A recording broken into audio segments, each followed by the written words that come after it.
Meowster and Pixel are home alone. Hi there, my name is Meowster. Yes, seriously, Meowster.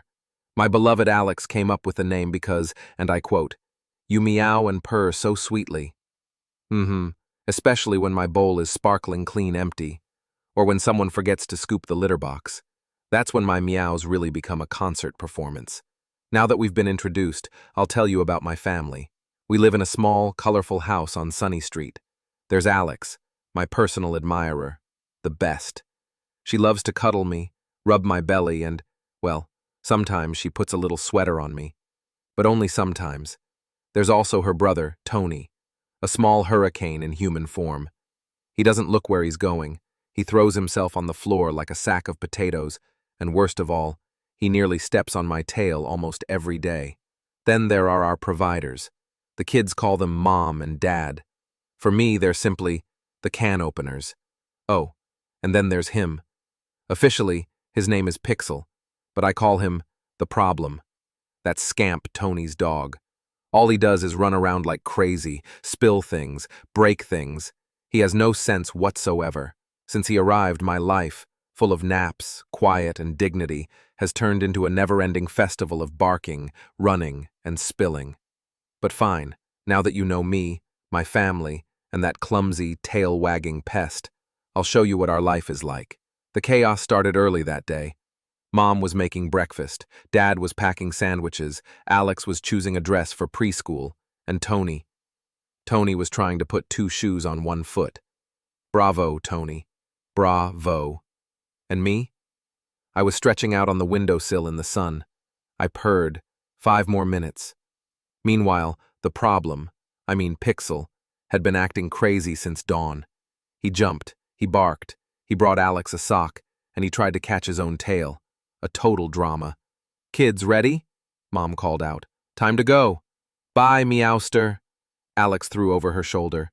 "Be good." "Bye, Pixel," Tony added. "No mischief." The door closed. Silence. Peace.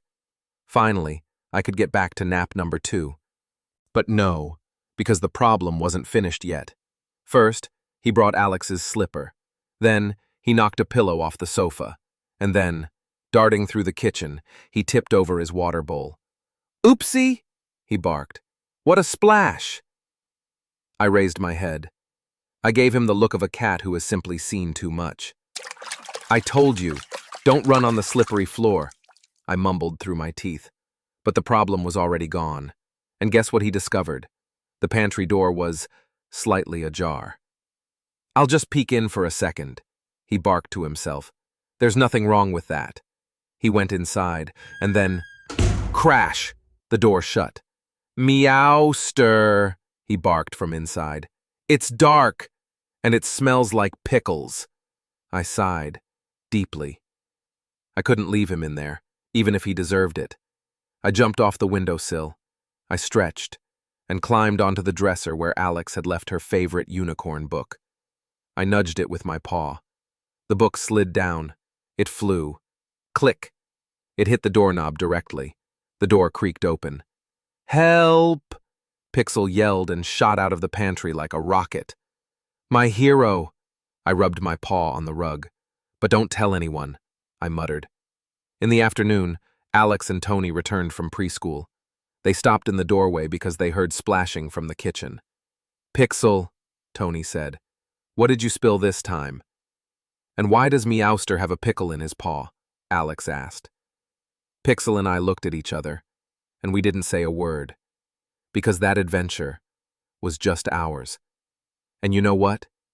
Maybe Pixel does spill things all the time, but sometimes he can be useful.